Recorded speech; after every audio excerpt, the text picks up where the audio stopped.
I have been watching very closely, and I know a lot of you guys who watch my channel have been watching very closely, the bundled aid package, which bundles Israel aid, Ukraine aid, a little bit of border wall funding, all together in order to make a big bundled foreign policy package is the idea. The only reason they have the immigration stuff in there is as a concession to Republicans in order to try to win their support for it, because that was something that was requested months ago by certain Republicans to have some border wall funding in a package. And so Biden bundled this up and he was gonna push it through, and he's been trying to push it through for months and not with much success. While he's been able to get most Democrats to sign on to it, there are some Democrats that are objecting to the Israel part of it, but not enough to have a long-lasting impact, since all the Republicans are going to vote for Israel aid and maybe like 12 to 14 Democrats are going to vote against it at the end. So while it might be making some noise at the moment, it probably won't amount to anything in the long run. Most of the opposition to this has come from the Republican Party, and it's not been from a position of stopping foreign aid generally, which is how I hear a lot of people talking about it, which is, we don't want to spend all of this foreign aid recklessly overseas, and the Republican Party is standing up to that, which isn't exactly true. Because if you talk to Mike Johnson, he will readily say, and other Republicans would have readily said months ago, that they wanted to have a standalone Israel package to immediately pass after the October 7th attack. So it isn't a principled stand against any type of foreign aid package, or like a principled stand with isolationism and some type of, I don't know, libertarian and Capistan, I don't know, whatever it would be. It isn't that. It has to do specifically with the Ukraine aid. Now, I could get into a long diatribe about why I think the Republican Party is okay with foreign aid to some countries, no matter how long that commitment is, which with Israel, it's been for decades, in comparison to other countries like Ukraine, where our real large-scale commitment has only been going on for really about 2 years, and it's now starting to falter. I could talk about how some of the far-right fringe has some sympathies with the far-right leanings of the Russian Federation and repeats their propaganda, like Marjorie Taylor Greene. I could talk about how there is a different religious relationship between much of the Republican base in Israel, differently to Ukraine. There's all this different disinformation I could talk about, but the point is, right, besides me doing my usual diatribe as to why I think the Republican Party is deeply flawed on Ukraine aid, the point is there is a very large portion of the Republican Party, sizable enough to have enough weight within the Republican establishment, or to make them respect that weight, in order to make Mike Johnson hold back on approving Ukraine aid separately from this aid package. And so what Joe Biden has done in response to that is bundled it all together. That is why it's bundled, because he knows the Israel package is going to go through no matter what. So bundle other things like Ukraine aid onto that in order to make sure that it can all get together, get all these foreign policy commitments together. And that was a way of trying to counter that growing opposition from within the Republican Party. Problem is, though, that growing opposition has more weight, not only because it has grown to some extent. Around 100 Republicans are like really, really against Ukraine aid from what I've read. There are more that have some principled stance or principled concerns, but around 100 seem to be principally against it. A lot of it has to do with the fact that the Republican Speaker of the House has a very small majority of 3 to 4 seats, and it wouldn't be hard for a small group of Republicans to call another recall vote and have him befall the same fate as Kevin Castley, as Kevin McCarthy. And so he has to be very careful to listen to all of the concerns of those in his party and do everything he can to try to find some consensus, supposedly find some compromise that all of them would be happy with, at least to an extent that would prevent him from being called into another recall vote or prevent him from losing his majority. And that has been the difficult position he's been put in, made even more difficult by George Santos recently being expelled. And because he has to keep such a tight coalition, every single time one of these little nut jobs in the anti-Ukraine group, whether it be Marjorie Taylor Greene, Lauren Boebert, peeks up their head and starts yapping, he has to listen to some extent. Because if he doesn't, then there's a problem of another recall vote. And so this has led to a situation where the majority of the Senate is in favor of passing Ukraine aid. The majority of the House is in favor of passing Ukraine aid. The presidency, the executive branch, is in favor of passing more Ukraine aid. The majority of Americans are still in favor of either keeping Ukraine aid consistent as it is or increasing it. So that means more than the $61.5 billion that Biden's allocated. They think it should be more, it should be higher, 80, 90, 100 billion.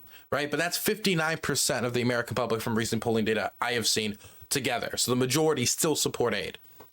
But because the Republicans have such a small majority and a small amount of Republicans could bring about another recall vote and cause more chaos within the Republican Party, which has already caused them a lot of problems, a lot of embarrassment, a lot of humiliation, Mike Johnson has to listen to these schmucks.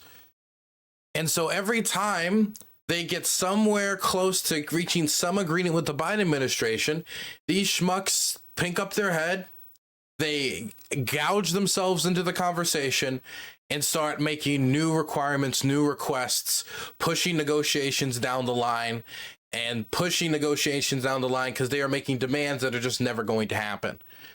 And they're making those demands maybe from a position of ignorance, like they don't think that like they genuinely think that if they just keep making the demand, eventually the Biden administration will cede on it. Or maybe they're just doing it for their base so they can make more fundraising money. In fact, I think that's a large part of it. But there's just such a big gap between what that fringe wants and what it's demanding of Mike Johnson and what he can achieve when the Democrats control the Senate. They have such a small majority and the Democrats control the presidency. And so this issue has swung its ugly head around when it comes to Ukraine aid. And now Mike Johnson, in order to placate that base, in order to placate people who have been calling for border wall, we need to protect our border before we protect Ukraine's border, have now made the demand that the Biden administration has to pass sweeping border policy changes in line with what the Republicans have been proposing if they want more aid to Ukraine. And the aid vote that was supposed to happen yesterday did not happen, and it failed. They didn't have a vote on it, but by not being brought to the floor, this is a failure. This demand, of course, was pushed aside by the Biden administration. The legislation that the Republicans are asking to be put through already failed. Every single Democrat voted against it. And so what the Republicans are asking for is in order for us to pass Ukraine aid, is that we would have to pass a totally separate piece of legislation that every single Democrat voted against. We have to do that in order to pass a piece of legislation that is overwhelmingly popular with the majority of Americans and the majority of those in the House and the Senate. Now, I want to be clear that this strategy that Mike Johnson is taking and placating those in his base who are against Ukraine aid, or at the very least, if they're ever going to allow Ukraine aid. And actually, let me be clear about this. The ones that are asking for this and for asking for this to be the path to be taken, much of them, I would even say the vast majority of them, no matter what, aren't going to vote for Ukraine aid in the first place, no matter what. And so no matter if this immigration legislation is passed, so many of these people who are making these demands to be put forward are never going to vote for it anyway. They're just using Ukraine aid as leverage. They're just trying to use it as leverage in order to get their immigration policy through, even though these are two completely separate issues. And Mike Johnson, when he took up the mantle of the speakership, said one of his problems with Washington that he was trying to listen to the likes of Matt Gaetz on was that everybody bundled everything together, and he didn't want to do any bundling of two totally separate issues. And now their big compromise proposal on Ukraine aid is a bundle between two totally separate issues spanning two continents. A little bizarre. It's a little bizarre to me. Now, this vote did not go through. There's about 10 more days, I think. No, not even. I think 8 more days left until Congress goes into recess on December 15th. The odds are, as of right now, that Ukraine aid is not going to pass before the end of the year. There has been some signs from Biden that he's willing to have a conversation. We talked about in the last video how Senator Schumer was trying to make some compromises once he heard about the big demands Republicans were making. But he made clear that what they were asking for was a non-starter, but they would be willing to compromise with something else. That didn't seem to have really any effect on the Senate floor. And now Biden is saying he's willing to make a compromise, but he's saying that the Republicans will have to meet him in the middle. And so that would mean that those who would be holding out the most, making sure that Mike Johnson doesn't compromise too much, though that 15 to 20 group that can call a recall, they're going to be paying close attention to what Mike Johnson could compromise with or be willing to compromise with the Biden administration. And do we think those people are going to be willing to let Mike Johnson compromise? Definitely, when they also are against Ukraine aid in the first place. And so if they don't like the compromise that much and they're against Ukraine aid in the first place, it's going to be hard to convince those radical people. In fact, I don't really think you even can convince them. It's going to have to be an issue of Mike Johnson being willing to drag many of them in line. Is he going to be willing to do that? This guy's in deep water, man. Mike Johnson has never had this level of seniority or anything close to this level of seniority before. In comparison to the people who came before him, like Kevin McCarthy, Mitch McConnell, I know he's in the Senate, but you get the idea. I mean, he's in deep water with training paddles. But he's trying. He's trying to see what he can get out of this. But the odds are right now we're not going to get a vote on this by the end of the year, and we're not going to get a deal by the end of the year, meaning that we're going to be looking at negotiations reopening in early January if we don't get anything in the next 8 days, which, again, is very unlikely. So this is bad. This is bad because we only have a month or two left of Ukraine aid, if that, with some reports saying we only have weeks left. The Biden administration is allocating the last bits we have outside of what has been already approved by Congress. And when that runs out, it runs out. And so speed is of the essence here. While I'm sure that many on Capitol Hill are very excited to engage in this political jostling over this war and sit on their hands and wait as long as possible because it doesn't affect them directly in the immediate sense, the impacts of this war. They don't feel the bombs. They don't feel the shortages in ammunition. They don't feel the shortages in artillery guns. They don't feel the shortages in drones. They don't feel the shortages. Time is of the essence.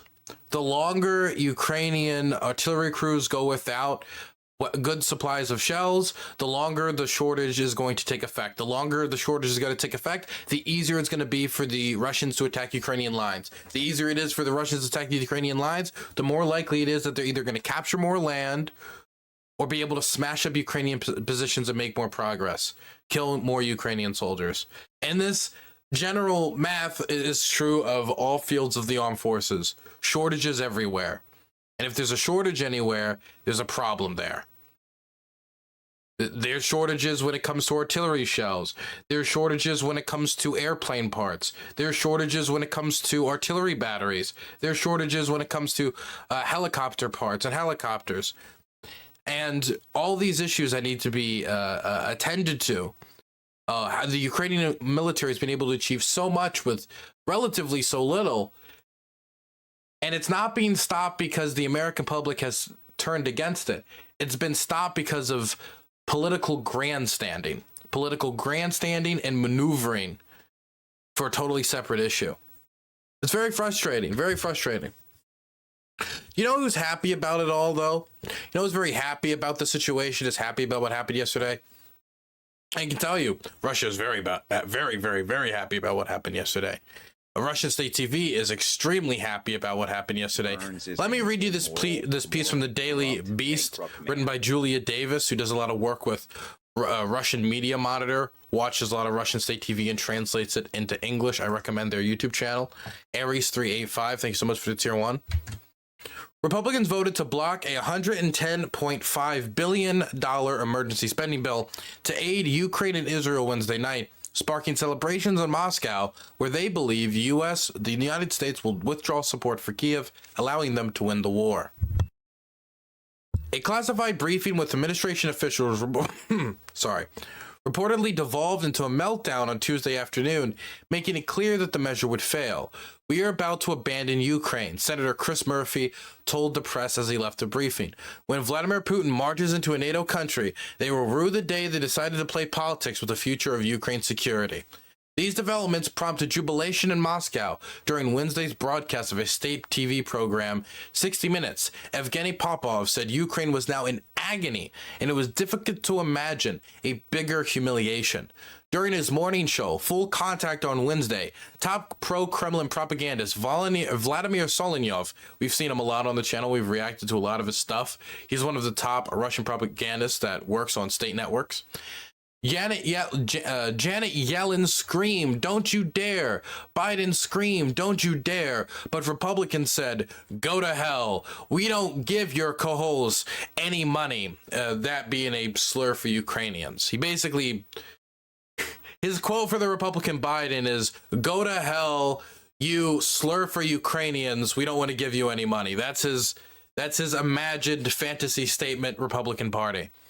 The segment was entitled, "No one needs Ukraine anymore, especially the United States." Appearing on his program, American analyst Dmitry Bosinski noted, "The downfall of Ukraine means the downfall of Biden. Two birds with one stone." During his appearance on 60 Minutes, Dmitry Abazov, president of the Center for Strategic Communications, predicted that the fiasco with the funding for Ukraine will spell the political demise of Biden. Host Olga Skopivka added, "We'll have no pity for him. To the contrary, we're ready to hammer those final nails right in." With a happy grin, she said, "Well done, Republicans. They're standing firm. That's good for us." Roman Golanov, the host of Golanov's Time on Vladimir Solovyov's channel DylanBurnsLIVE, pointed out, "There'll be a great revelation to other countries. It is even more dangerous to be a friend of the United States than its enemy. In the end, they will abandon you. Leave nothing but the scorched earth on your territory." One second. This goes on for a bit, but I want to talk about what we already read here. So, all around what we're seeing is, number one, doom and gloom for the Biden administration. This is a concentration that the Russian government has on trying, number one, to hope for Biden's downfall in 2024. They know that even if Congress doesn't approve any more aid, the Biden administration can still share intelligence with the Ukrainians. The Biden administration can still find some other wackier, around the way methods to try to send smaller amounts of aid.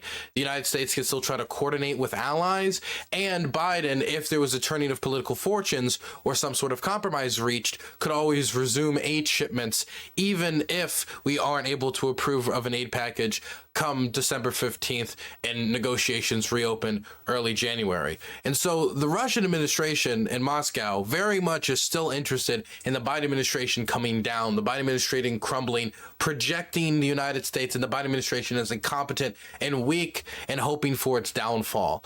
In fact, not only do we have that quotes about Biden earlier, later we have somebody on Russian state TV talking about the need for Trump to win. Here we go.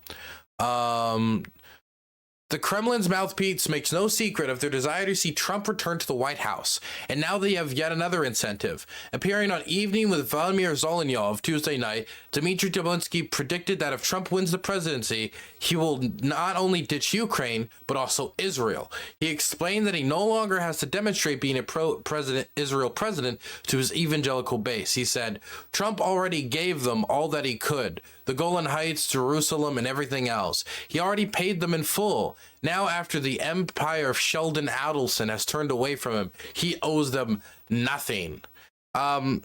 So I do want to just say that Trump will 100% be an ally of Israel. If you looked at any of his rhetoric post October 7th, he's been a big ally of Israel. He's not necessarily an ally of Netanyahu specifically. He's put out some very critical commentary on Netanyahu, but he is still very much an ally of Israel.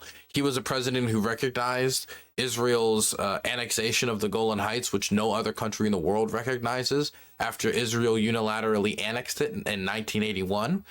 He recognized Jerusalem as the capital of the state of Israel and moved her embassy there and did it for basically nothing in return. He allowed the Israelis to dominate any peace discussions, and the proposal that was eventually came to with Jared Kushner was unbelievably pro-Israeli to the point of parody. And that was during Trump's administration. By the end of it, Benjamin Netanyahu was naming kibbutzes after Donald Trump. So I do not believe, as Donald Trump is on the campaign trail saying, in response to what's going on in Gaza right now, they spill a pint of our blood, we spill 5 gallons of theirs. I don't think he is not going to stand with Israel. I think he might not want to be friends with Netanyahu, but I do think he's still going to stand with Israel. But putting that aside, in Moscow, the commentary I'm seeing from government officials and from how they're planning around the war seems to increasingly point towards they're planning till at least 2025.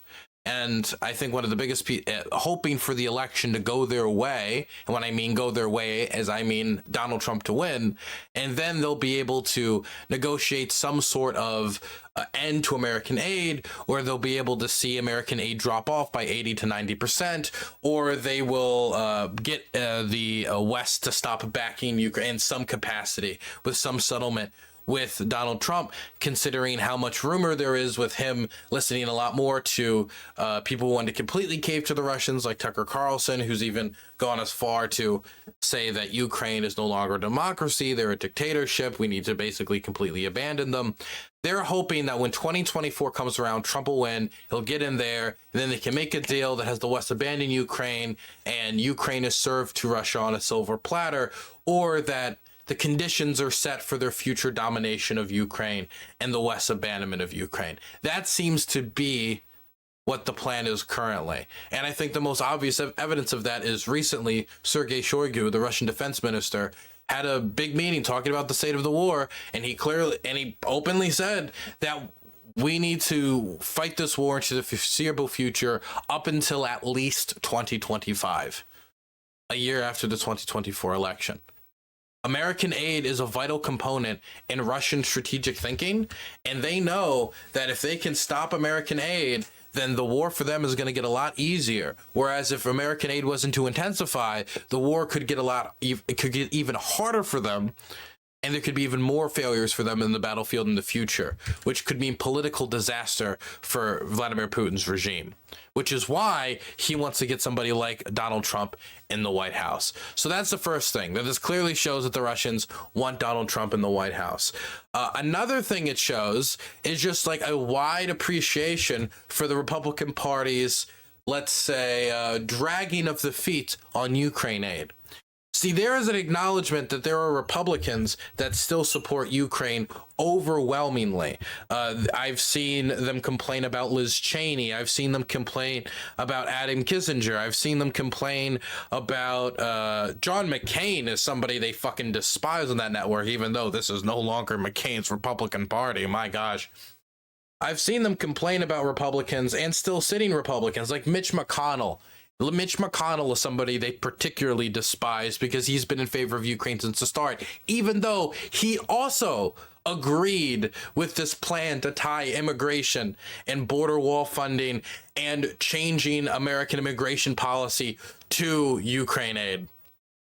I've seen them spit in his direction, but here you've got on Russian state television from Olga Skabivka. I'm sorry, I'm very bad at pronouncing her name, but I've seen her before on Russian state TV. She's a regular feature.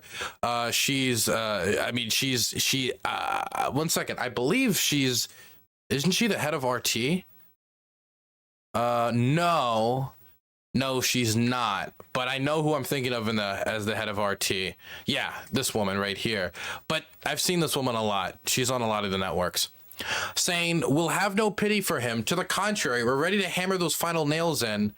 Well done, Republicans. They're standing firm. They're good for us." I'm seeing a lot more open praise on Russian state TV for the Republican Party explicitly for blocking up the aid. So number one, we can see from this a celebration of going into 2024, still wanting Donald Trump to win. That's still being a priority for the Russian government. Number two, we can see them quite excited about the Republican Party blocking aid.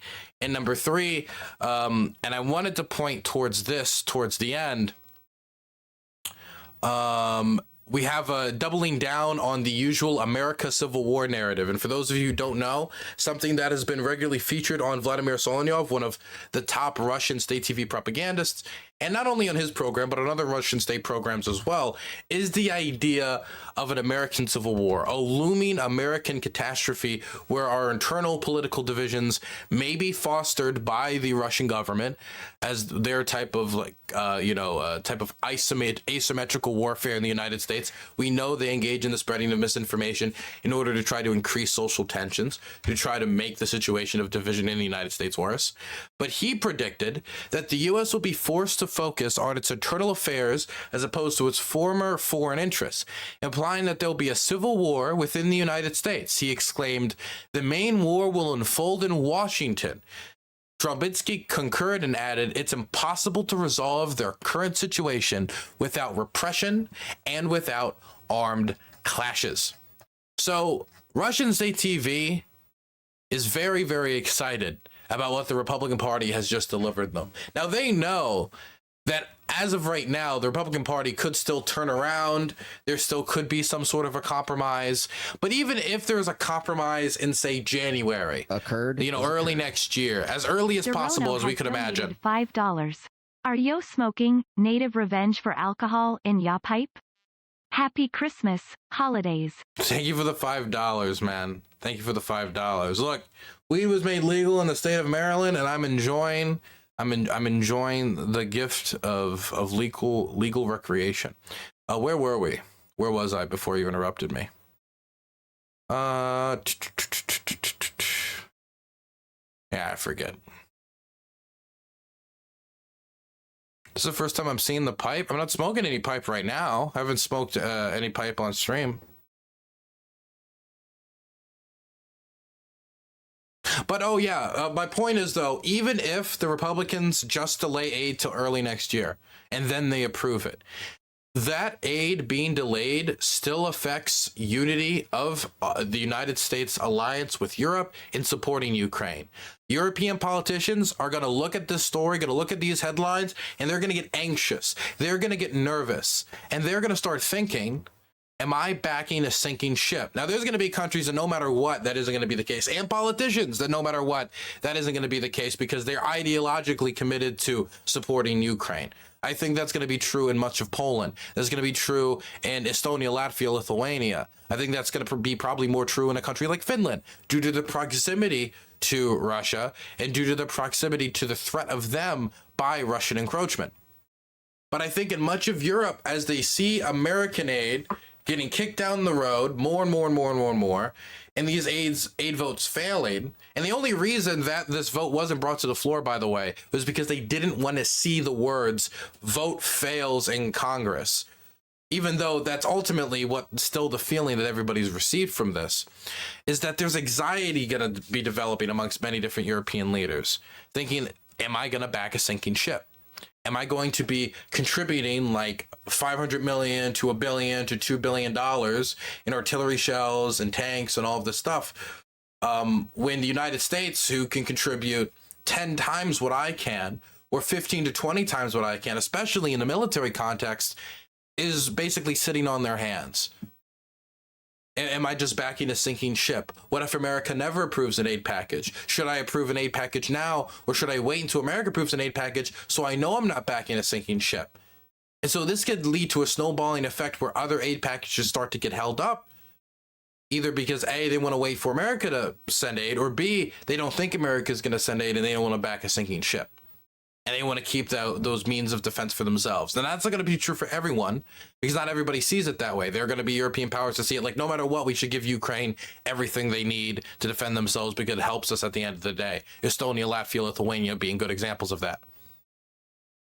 But this is going to have a negative effect on I don't want to say the vibe of the discourse, but it just does have an effect on momentum of aid, which is something that's going to be one of the critical factors that decides who wins and loses this war, or who gets more leverage at the negotiating table at the end of the conflict.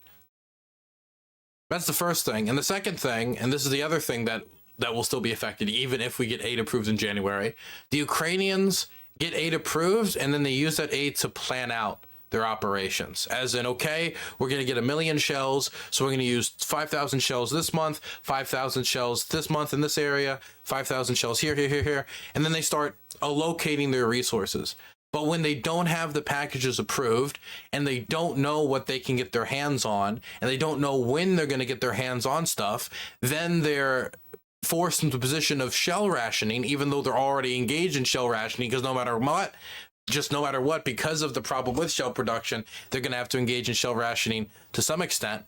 But they're going to engage in more shell rationing out of a fear that maybe there won't be aid come 6 months from now. Maybe there won't be aid come 8 to 10 months from now. So offensive operations they could have engaged in, resources that they could have committed, villages that they could have held, defensive positions they could have held. Well, I mean, they could have dedicated those resources, but they don't know when the support from the United States is coming. So they have to hold it back in reserves because they need to have something in reserves for some sort of crisis scenario. This creates so many problems by just delaying it in the first place. So even if we get a solution in the next 8 days, which is unbelievably unlikely, but especially if we don't get a solution until January of next year, or God forbid, February of next year, assuming that we do get a solution, this is still going to have a negative impact. And that is why the Russians are celebrating the Republicans on state TV right now.